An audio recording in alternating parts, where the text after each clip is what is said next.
નમસ્કાર, હું તો બોલીશમાં રોનક પટેલ આપનું સ્વાગત કરું છું. આજે 3 મુદ્દે વાત કરવી છે. 2 મુદ્દા આરોગ્ય સાથે જોડાયેલા છે અને ત્રીજો મુદ્દો હું તો બોલીશ કાર્યક્રમ સાથે જોડાયેલો છે. પહેલો મુદ્દો, કોરોનાનો ફરી એકવાર શરૂ થયો છે કકળાટ. એ ચીનના કારણે શરૂ થયો છે, પરંતુ ગુંજ હવે દેશમાં પણ સંભળાઈ રહી છે.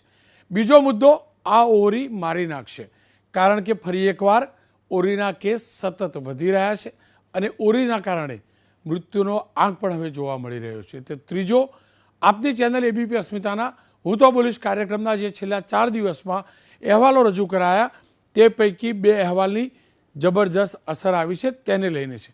પરંતુ પહેલા મુદ્દાથી શરૂઆત કરીએ, કોરોનાનો ફરી એકવાર કકળાટથી.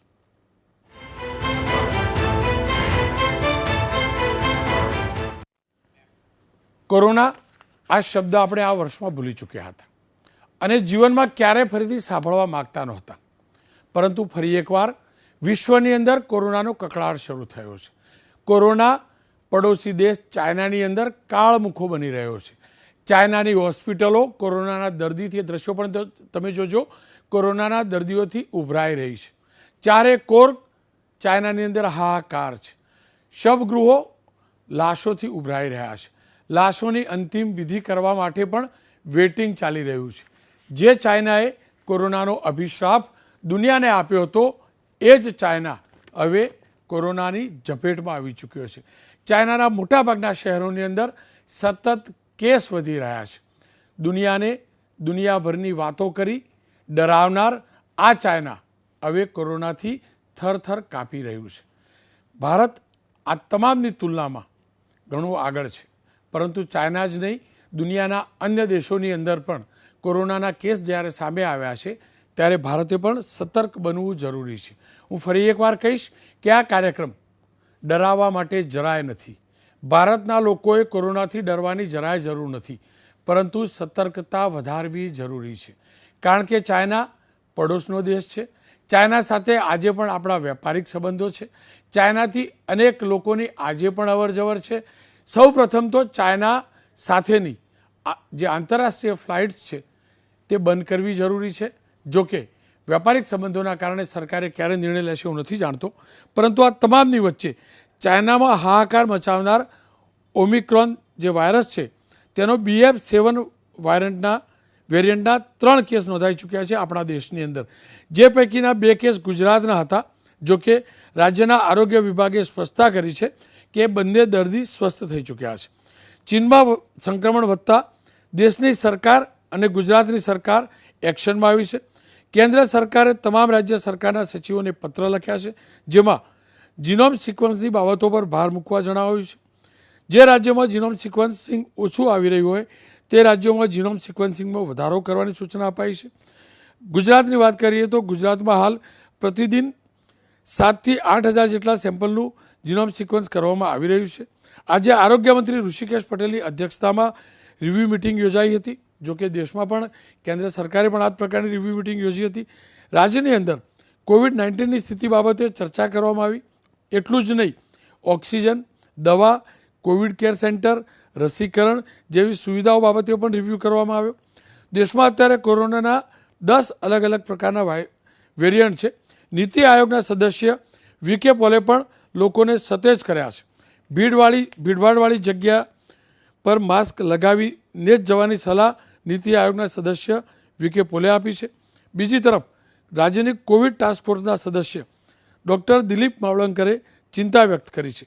નવો વેરિયન્ટ દેશમાં કેવી અસર કરશે તે કહેવું હાલ મુશ્કેલ છે, પરંતુ ચિંતા નહીં, સાવધાન સતર્ક રહેવું જરૂરી છે. ખેર, ડૉક્ટર માવલંકરે શું કહ્યું પહેલાં સાંભળી લઈએ. આ ઓમિક્રોનના જ નવા વેરિયન્ટ થઈ રહ્યા છે.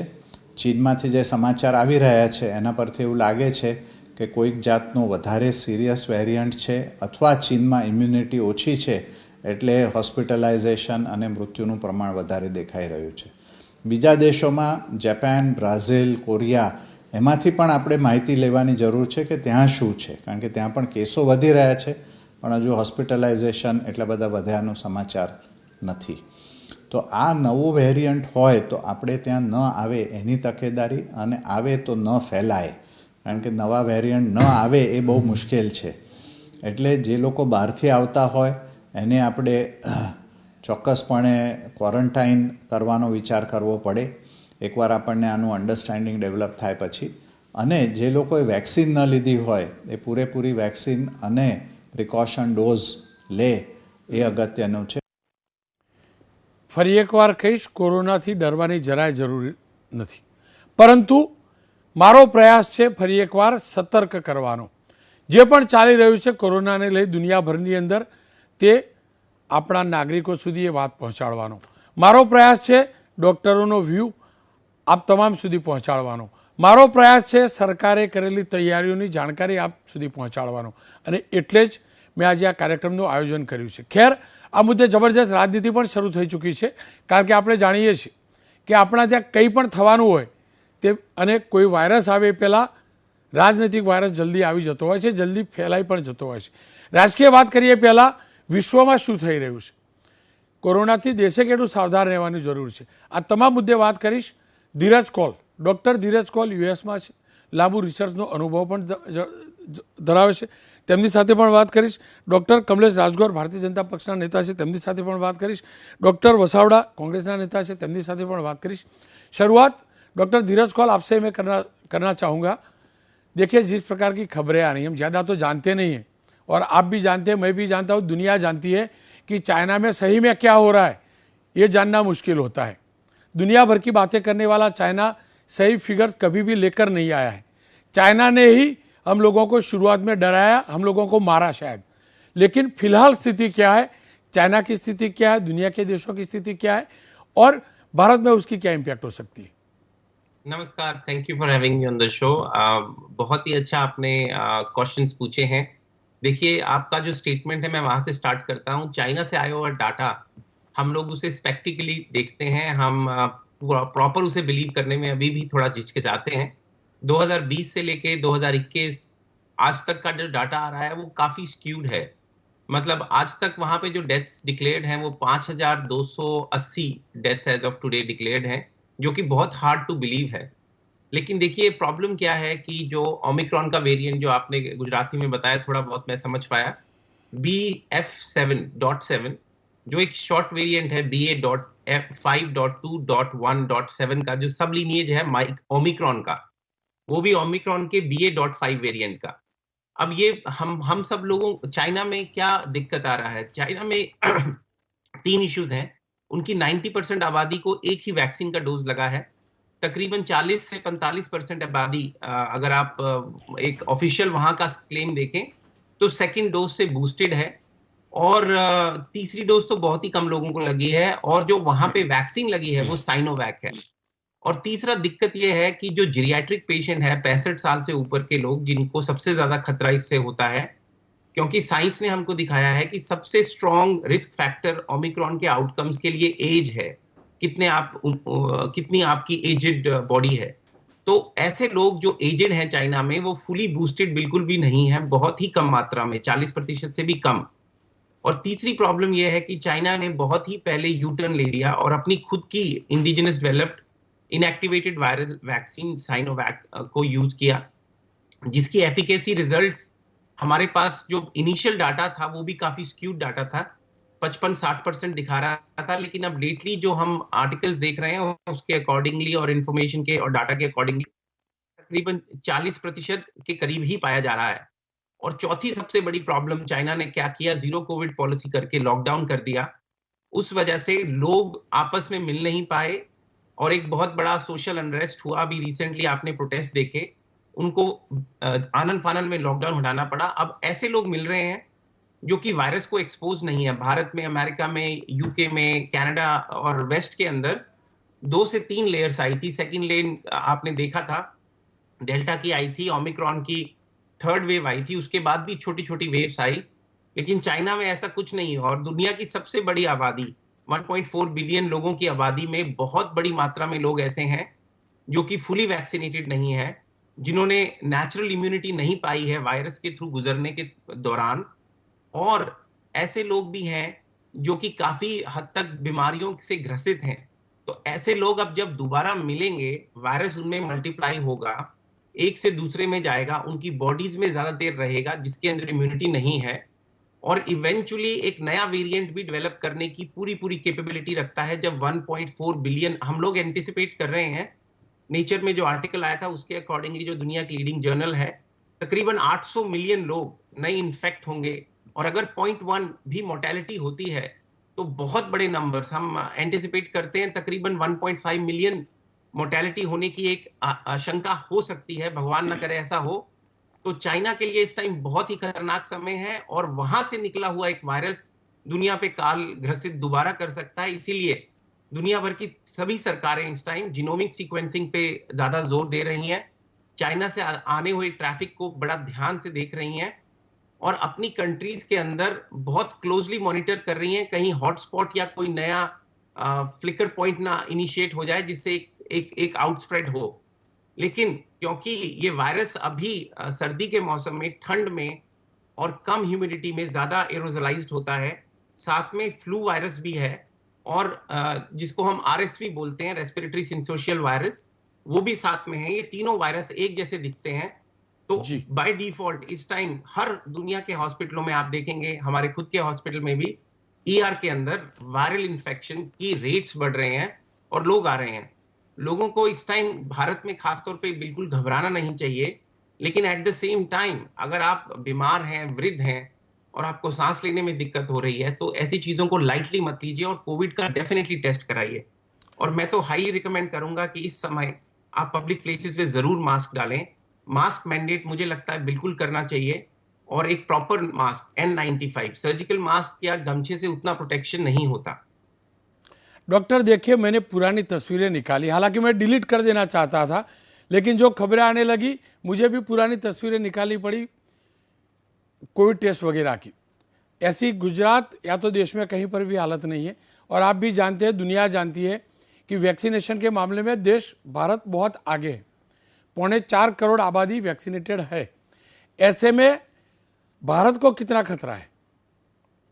जी, बहुत अच्छा सवाल आपने पूछा। भारत के फेवर में जो कुछ चीजें जाती हैं वो बता देता हूं, जो आपने बिल्कुल सही पॉइंट आउट किया।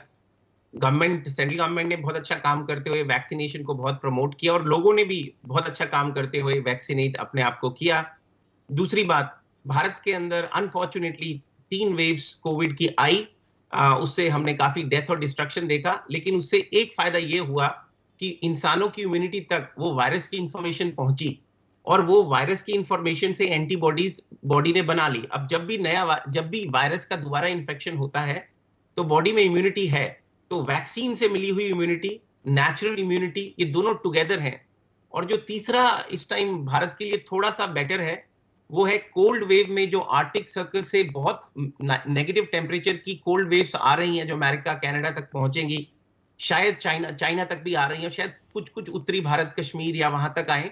वो शायद rest of the Bharat, Madhya Pradesh, Gujarat और नीचे के एरियाज में नहीं आए, क्योंकि इस वायरस को स्प्रेड करने के लिए कोल्ड और ड्राई वेदर की बहुत जरूरत है। तो वो तो चीन है। लेकिन एक और जो बात पे बड़ा ध्यान रखना है, वो ये है कि कोविड ट्रियाज सेंटर्स जो गवर्नमेंट ने बनाए भी थे, उसको दोबारा रीचेक करने का समय आ चुका है, ताकि हॉस्पिटल्स में ज्यादा लोग ना पहुंच जाए। अगर टेस्टिंग करनी है, वो होम टेस्टिंग किट जिसको एंटीजन टेस्ट कहते हैं, वो भारत में इजीली अवेलेबल है, लोग उसको यूज करें। अगर पॉजिटिव आते हैं, क्वारंटाइन रहें। अपने बूढ़े लोग और बीमार लोग जो कीमोथेरेपी हैं, कैंसर के पेशेंट्स हैं, डायबिटिक हैं, उनसे थोड़ा सा दूर रहें। और ये समय मुझे लगता है बहुत मुश्किल होगा लोगों के लिए, लेकिन करना पड़ेगा। पब्लिक प्लेसेस में अवॉइड करें इस टाइम जाना, और मास्क जरूर डालें, और अपनी इम्यूनिटी का बहुत बहुत ध्यान रखें। खाएं अच्छे से, सोएं, एक्सरसाइज करें जी। और अगर कोई भाई इस टाइम धूम्रपान कर रहे हैं, तो मेरा अगेन उनको निवेदन है कि ये बेस्ट टाइम है, क्विट स्मोकिंग। अपने लंग्स को डैमेज आप कर रहे हैं। जी बिल्कुल डॉक्टर, बहुत बहुत शुक्रिया, आप मेरे साथ जुड़े। आशा रखता हूं फिर आपको जोड़ने की कम से कम भारत में नौबत ना आए, भारत में कोविड का छाया फिर एक बार ना आए। आपका बहुत बहुत शुक्रिया। खैर, હકીકત એ છે કે કોવિડનો વાયરસ પગ પેસારો કરે તે પહેલાં રાજનીતિ તેજ થઈ ચૂકી છે। આજે કેન્દ્રીય આરોગ્ય મંત્રી મનસુખભાઈ માંડવિયાએ એક પત્ર લખ્યો રાહુલ ગાંધીને। આપણે તમામ લોકો જાણીએ છીએ કે રાહુલ ગાંધી ભારત જોડો યાત્રા લઈને નીકળ્યા છે, અને ભારત જોડો યાત્રા રાજસ્થાનમાંથી પસાર થઈ રહી છે, અને એમ કહ્યું છે કે યાત્રામાં સામેલ થનાર લોકો માસ્ક અને સેનેટાઇઝરનો ઉપયોગ કરે અને કોવિડ વેક્સિન લીધેલા લોકો જ યાત્રામાં ભાગ લે તેવું સુનિશ્ચિત કરવામાં આવે. સાથે કહ્યું છે જો ભારત જોડો યાત્રામાં કોવિડ ગાઈડલાઇન્સનું પાલન સંભવ ન હોય તો યાત્રાને સ્થગિત કરવામાં આવે. માંડવિયાના આ પત્ર બાદ કોંગ્રેસ તરફથી પલટવાર થયો છે અને કોંગ્રેસે એમ કહ્યું છે કે રાહુલ ગાંધીની યાત્રાથી શાસક પક્ષ ભાજપ ડરેલો છે, ગભરાયેલો છે. આપ જોઈ શકો છો આ પત્ર.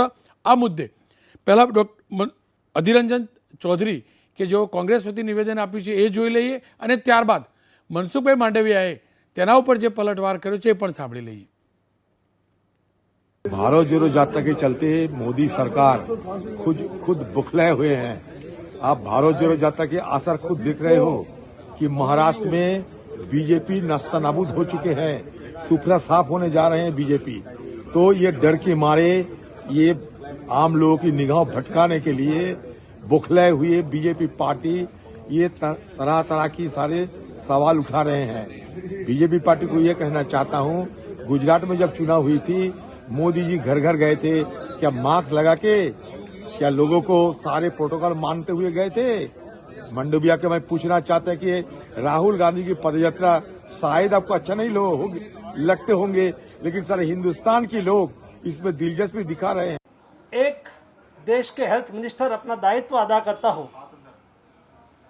कोविड प्रोटोकॉल का पालन करके कोविड ना फैले उसके लिए कोई मार्गदर्शक सूचना जारी करे तो उसके खिलाफ भी प्रश्न उठाना मैं मानता हूं कि ये मेरे कर्तव्य निर्वहन करने के लिए बाधा रूप है.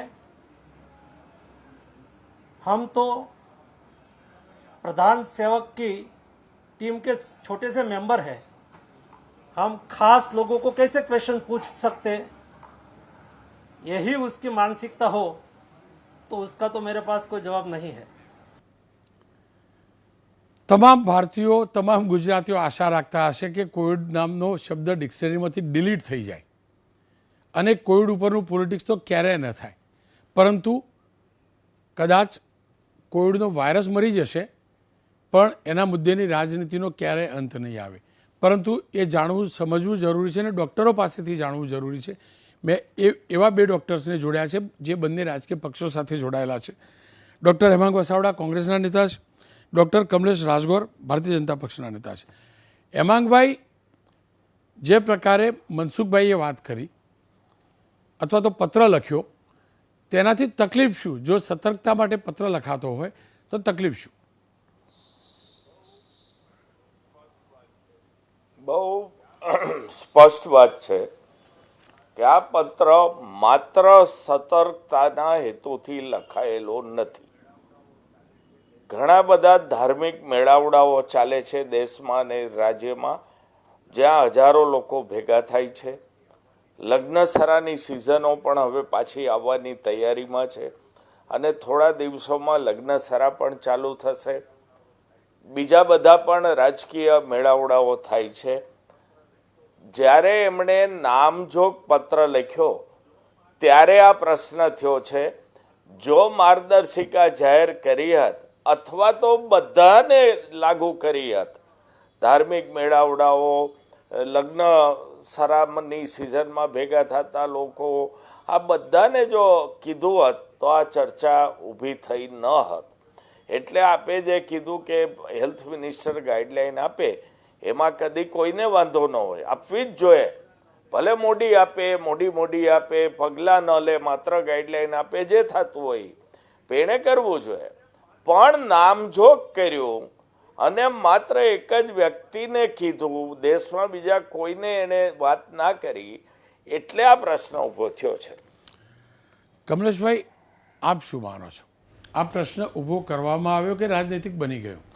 નહીં, ચોક્કસ રોનકભાઈ, જ્યારે તમે બોલતા હો છો ત્યારે સ્પષ્ટ હું તો બોલીશ એ વાક્ય બોલીને પછી બોલતા હો છો, પરંતુ જ્યારે કોરોના બોલતો હોય છે ને ત્યારે એવું કહેશે નહીં કે એનું સ્વરૂપ આવી જશે ને પછી ખબર પડશે કે કોરોનાનું સ્વરૂપ આપણા દેશમાં પ્રવેશી ચૂક્યું. ચોક્કસ હિમાચલના મુખ્યમંત્રીશ્રીને શપથવિધિ લીધી અને તરત જ એ કોરોના પોઝિટિવ થઈ ગયા અને એ આદરણીય નરેન્દ્રભાઈને મળવા જતા હતા એ પહેલાં જ એમને કોરોના પોઝિટિવ આવી ગયો અને એના કારણે ટેસ્ટ થયો અને એમને સંક્રમિત થઈ ગયા ને એ અત્યારે ક્વોરન્ટાઇન થઈ ગયા. હું ચોક્કસ એવું માનું છું કે આ એક ગંભીર વિષય છે, એમાં રાજનૈતિક ચર્ચા ન હોવી જોઈએ. અને રાજનૈતિક ચર્ચા કરવા માટે કદાચ ગુજરાતના ઇલેક્શનની વાત કરતા હોય તો એ ઘણા સમય પહેલાંનો વિષય હતો. આજે છેલ્લા 7 દિવસની અંદર 10 દેશોની અંદર તમે જોઈ શકો છો કે 36 લાખ કેસ છે અને 10,000થી વધારે લોકોના મોત થયા છે છેલ્લા 7 દિવસની અંદર. હવે જ્યારે છેલ્લા 7 દિવસની અંદર આ રીતે જો દુનિયાના બીજા દેશોની અંદરનું દ્રશ્ય હોય તો ભારતીય જનતા પાર્ટી હોય કે કોંગ્રેસ પાર્ટી હોય કે આ દેશની કોઈ પણ પાર્ટી રાજનૈતિક પાર્ટી હોય એણે પણ સતર્ક રહેવાની જરૂર છે. માત્ર અને માત્ર રાહુલજીને એટલું જ કહેવામાં આવ્યું છે કે ભાઈ કોવિડનું જે પ્રોટોકોલ છે, હવે તો પ્રોટોકોલમાં એ નીતિ આયોગે નેશનલ કમિશન ઓફ મેડિસિન એણે એના જે અત્યારે અધ્યક્ષ છે વીકે પોલ, એમણે ડૉક્ટર વીકે પોલે કીધું છે ભાઈ કે કોવિડની એડવાઇઝરી જે કમિટી છે એના પ્રમાણે તમારે માસ્ક પણ પહેરવું પડે, ભીડભાડવાળી જગ્યામાં ન જવું, અને જાઓ તો એ કોવિડના પ્રોટોકોલ જે પણ હવે આવશે એનો આપણે અમલ કરવો પડશે. એટલે ચોક્કસ ક્યાંક ને ક્યાંક રાજનૈતિક અથવા તો એમની યાત્રાથી ડરી જવાના કારણે આ પત્ર લખ્યો છે એવો વિષય નથી. કેમ કે યાત્રા તો ક્યારે નહીં ચાલતી હતી, એના પછી તો 99 સીટ હતી ગુજરાતની અંદર કોંગ્રેસની, ત્યારે પણ ભારતીય જનતા પાર્ટી ડરી નહીં કે તો અત્યારે તો 156માં કેવી રીતે ડરી જાય. એટલે એવો કોઈ ડરી જવાનો વિષય નથી, પરંતુ ચોક્કસ આ અદ્રશ્ય શત્રુ છે અને અદ્રશ્ય શત્રુ ચાઇનાથી આવેલો છે. ચાઇનાની બોર્ડર ઉપર કોઈ પણ શત્રુ આવે છે જે દેખાય છે એને તો આપણા સૈનિકો એની સામનો કરે છે, ચોક્કસ હટાવવાનું કામ કરે છે, પરંતુ અદ્રશ્ય શત્રુ આવે પણ ત્યારે ચોક્કસ ક્યાંક ને ક્યાંક એની સામે રણનીતિ પણ એવી હોવી જોઈએ કે બજારે સાથે મળીને રાજનૈતિક ચર્ચા કર્યા વગર સામનો કરવો પડે. પણ રાજગોર સાહેબ, આ અદ્રશ્ય શત્રુ ભારત જોડો યાત્રાને શોધી લે. અદ્રશ્ય શત્રુ આજે જ આપણા મુખ્યમંત્રીનો અભિવાદન સમારોહ ઘાટલોડિયામાં થઈ રહ્યો, એમાં તમારા મારા મિત્ર અનેક ડોક્ટરો પણ ગયેલા અને બીજેપીના પણ જવાન થવાના છે. શું ત્યાં આગળ માસ્ક કમ્પલસરી કરાશે? માત્ર ને માત્ર કોઈ પણ પાર્ટી હોય, હું એવું કહું છું કે કોઈ પણ પાર્ટી હોય, હવે ચોક્કસ ડોક્ટર તરીકે વસાવડા સાહેબ જેમ કહે છે એ રીતે હું પણ કહું છું, કોઈ પણ પાર્ટીની ભેદભેરમ રાખ્યા વગર અથવા તો એને એ રાખ્યા વગર કોરોનાનો સામનો કરવા માટે આપણે બધી જ જે ગાઈડલાઇન્સ છે એ ગાઈડલાઇન્સ સાચવવી પડશે. અને ક્યાંક ને ક્યાંક અત્યાર સુધી જે આપણે જે વેરિયન્ટની વાત કરે છે, ઓમિક્રોન વેરિયન્ટ નવો જે આવ્યો એ ચોક્કસ BF7 અત્યારે આપણા માટે નવો છે અને એના સિકોમ્સ જે જીનોમ્સની આપણે જે તપાસ કરીએ છીએ, ચોક્કસ દરરોજના 40,000 કે 40,000 કેસોની આપણે તપાસ કરીએ છીએ અને એમાંથી 20 કેસની આસપાસ કદાચ આ વેરિયન્ટ અત્યારે પોઝિટિવ આવી રહ્યો છે. બહુ ઓછી સંખ્યાની અંદર. ડોક્ટર સાહેબ, મારો સવાલ એટલો જ છે કે આજે પણ બીજેપીના અનેક મેળાવડા થાય. ચોક્કસ હું એની સાથે પણ હું તમને કહું છું ને કે દરેક વ્યક્તિ માટે આજે હાલ ચાલુ છે, અત્યારે હાલ મુખ્યમંત્રી ઘાટલોડિયામાં કાર્યક્રમ કોઈ ધાર્મિક મેળાવડા હોય તો એના માટે પણ આ લાગુ પડે છે. એટલે કોરોનાની ગાઈડલાઇન્સ માત્ર અને પક્ષાપક્ષી કર્યા વગર ભારતીય જનતા પાર્ટીના કાર્યકર્તાઓ અને એના વ્યક્તિઓને પણ એટલું જ લાગુ પડે છે જેટલા ભારત જોડો યાત્રાને લાગુ પડે છે. હેમાંગભાઈ, કમસે કમ આનંદની વાત એ છે કે બીજેપીના ડૉક્ટર, બીજેપી સાથે જોડાયેલા ડૉક્ટર સ્પષ્ટ કહી રહ્યા છે કે એમને લાગુ પડે છે, તમામને લાગુ પડે છે. આપ શું માનો છો? શરૂઆત રાજકીય પક્ષોથી ન થવી જોઈએ, કારણ કે લગ્ન એક કમ્પલ્સન છે, કદાચ એની ઉપર મર્યાદા હોઈ શકે અથવા કરી શકાય, પણ રાજકીય મેળાવડાથી તો દૂર રહી શકાય ને.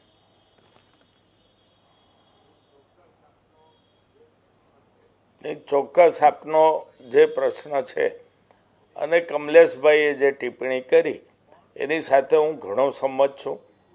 પણ જો કોરોનાની પરિસ્થિતિ ઉદ્ભવી રહી છે તો આપે એરપોર્ટ ઉપર હજી સ્ક્રીનિંગ કેમ ચાલુ ના કર્યું?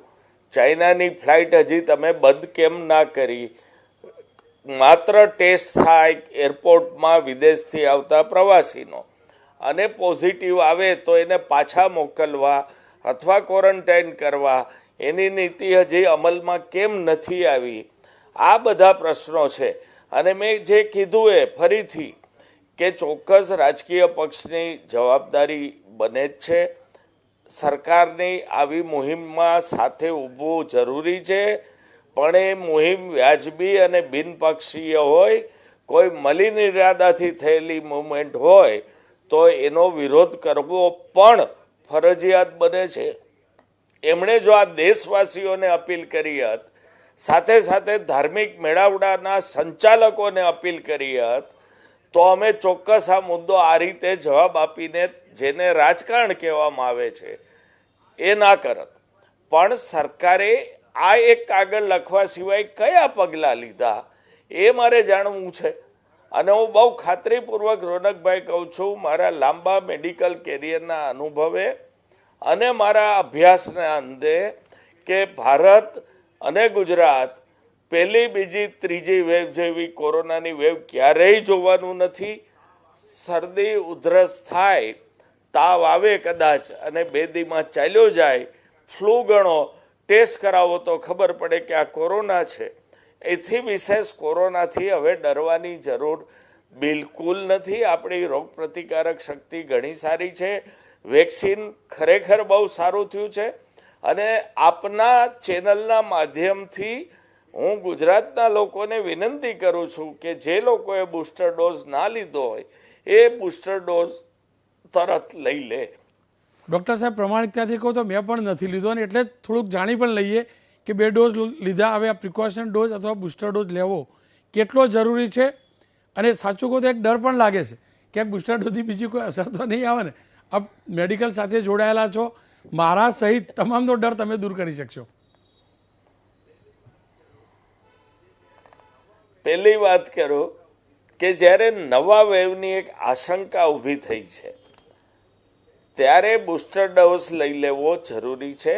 એમાંય ખાસ કરીને 65 વર્ષથી ઉંમરના લોકો અને જેને સાથે ડાયાબિટીસ છે, કિડનીના રોગો છે, એવા રોગો છે, એ લોકોએ તરત બૂસ્ટર ડોઝ લઈ લેવો હિતાવહ છે.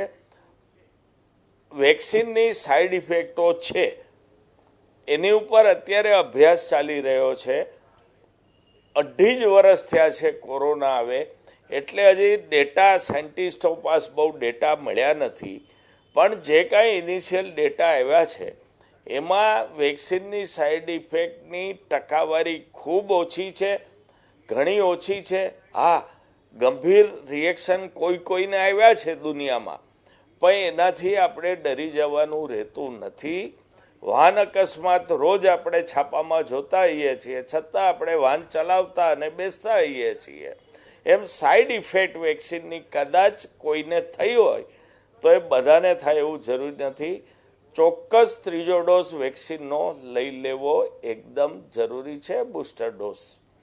કમલેશભાઈ, આપ શું કહેવા માગશો ડૉક્ટર તરીકે? નહીં, ચોક્કસ અત્યાર સુધી આપણે ભારતની અંદર 220 કરોડ ડોઝ ટોટલ ત્રણેય, પહેલો ડોઝ, બીજો ડોઝ અને બૂસ્ટર ડોઝ એ આપી ચૂક્યા છીએ.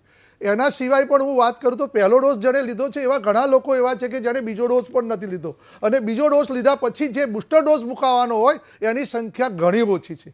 ચોક્કસ, એટલે ત્રણેયની વચ્ચે આ તફાવત છે. ભલે આપણે આટલા બધા ડોઝ આપણે આપી દીધા, છતાં પણ હું એવું માનું છું કે જ્યારે પણ કોરોનાની રસી તમે લો છો ત્યારે 28 દિવસ પછી એન્ટીબોડીઝ એના શરીરની અંદર, એના પ્રતિકારક શક્તિ એટલે કોરોનાની સામેની એ ઉત્પન્ન થાય છે, અને એ મેં જોયું છે ત્યાં સુધી અમુક ટાઈમ સુધી એક્ટિવ રહે છે, અને પછી ધીમે ધીમે એન્ટીબોડીઝ ઓછા થતા હોય છે. બીજો ડોઝ લોશો એટલે પાછા એન્ટીબોડીઝ બનશે અને ઓછા થશે. એ જ રીતે જ્યારે બૂસ્ટર ડોઝ લેવામાં આવશે એટલે ચોક્કસ આ જે અત્યારે જે ખતરો આપણો જે છે કે કદાચ ક્યાંક આપણે સંક્રમિત થઈ જઈશું, તો એ લોકો માટે બૂસ્ટર ડોઝ ખાસ જરૂરી છે. અને વસાવડા સાહેબે પ્રમાણિકતાથી કીધું છે કે જે કોમોર્બિડ પેશન્ટ છે, જેને ડાયાબિટીસ છે, બ્લડ પ્રેશર છે, અથવા તો એલર્જીક કોઈ અસ્થમાને એવા કોઈ લંગ્સને લગતા કોઈ બીમારી છે, એ લોકોએ ખાસ બૂસ્ટર ડોઝ લઈ લેવો જોઈએ. બૂસ્ટર ડોઝની જે સાઈડ ઇફેક્ટ છે એ કદાચ ડૉક્ટરોની દ્રષ્ટિએ એકદમ નજીવી છે, અને બૂસ્ટર ડોઝ લીધા પછી પણ જે હાર્ટના પેશન્ટ છે, જે હૃદય રોગના હુમલા વારંવાર આપણે જોવા જઈએ, અત્યારે વધારે જોવા મળે છે, એ લોકો માટે આપણે એક એવો કોઈ સબસ્ટિટ્યૂટ દવા આપતા હોઈએ છીએ કે ભાઈ તમે ક્યાંક ને ક્યાંક હાર્ટના પેશન્ટ છો તો આ રીતની દવા લો તો તમારે એ જે સાઈડ ઇફેક્ટ થવાની છે કોરોના વેક્સિનની એ નહીં થાય. એટલે ચોક્કસ ડૉક્ટર પાસે અત્યારે સતત પ્રમાણનું માપદંડ છે કોરોનાનો સામનો કરવા માટે. અને વસાવડા સાહેબ કહેતા હતા તો એવું નથી કે એક જ જગ્યાએ પત્ર લખ્યો, પણ આજે દિલ્હી સરકારે પણ એની મિટિંગ કરી, નીતિ આયોગે પણ મિટિંગ કરી, અને અત્યારે ગુજરાતની અંદર પણ એની મિટિંગ થઈ ગઈ, અને ગુજરાતની સાથે સાથે અમદાવાદ કોર્પોરેશને પણ એની તંત્ર કેટલા બેડ ખાલી છે, શું છે, ઓક્સિજન શું કરવાનું છે, એ બધી તૈયારી કરી. પરંતુ આ જ્યારે મોટા પ્રમાણમાં હુમલો થતો હોય છે ત્યારે એ સામનો કરવો પણ કેટલો, ચીન જેવું ચીન અત્યારે તમે જોઈ રહ્યા છો કે જે લાશો જોઈ રહ્યા છે, તો એ આટલો મોટું પ્રમાણમાં એની પાસે પણ શક્તિઓ છે, છતાં પણ એ નથી કરી શક્યા. ચોક્કસ મને એટલો વિશ્વાસ છે સાહેબ કે છે, અને એમના શબ્દો સાચા પડે. આમ તો કોંગ્રેસના મિત્રનો અમે ના કહીએ કે એમના શબ્દો સાચા થાય, પરંતુ ચોક્કસ હું એમના વસાવડા સાહેબના શબ્દો સાચા પડે, અને હર્ડ ઇમ્યુનિટી આપણે ઇન્ડિયાની અંદર વધારે છે, એટલે હર્ડ ઇમ્યુનિટીના કારણે આપણે બચી જઈશું, એ ચોક્કસ મને એની આશા છે. પરંતુ એવું નહીં કહી શકાય કે આપણે આમ જ થશે અને ચેતીને નહીં રહેવું પડે. ખેર, એટલે તો આપણામાં કહેવત છે કે કંઈ પણ થાય એ પહેલાં પાળ બાંધી દેવી, એટલે પાણી પહેલાં પાળ, એટલે જ આપણા વડવાઓ કહેવત આપી છે. મારો પ્રયાસ જે પણ ચાલી રહ્યું છે દુનિયામાં તે તમારા તમામ સમક્ષ મૂકવાનો હતો. ડરવાની જરાય જરૂર નથી, સતર્ક રહેવાની ચોક્કસથી જરૂર છે. કેટલાક લોકો એ પણ ચર્ચા કરી રહ્યા છે કે દવાઓ વધેલી હશે એટલે આ ફરીથી એક તુચ્છ શરૂ થયું. હું નથી જાણતો હકીકત છે શું, હું મેડિકલનો વ્યક્તિ નથી, પણ હું માનવ જીવનને સમજું છું, અને એટલે જ મેં પ્રયાસ કર્યો. તમામ જે વાતો છે, જે થઈ રહ્યું છે તે આપ તમામ સમક્ષ રાખ્યું. સચેત રહેવું જરૂરી છે. સચેત રહેવામાં, માસ્ક પહેરીને ફરવામાં, માસ્ક ગેધરિંગથી દૂર રહેવામાં બીજું કશું જાજુ નુકસાન નથી થવાનું, આપણે તો અનુભવી ચૂક્યા છે. અને હું એટલે જ કોરોનાને ફરી એકવાર આજે લાવ્યો ચર્ચામાં. બાકી હું કે તમે કોઈ આપણી ડિક્શનરીમાંથી, આપણા ક ખ ગ માંથી ક બરાબર કોરોના કે સી બરાબર કોરોના રાખવા માગતા નથી, એ હકીકત છે.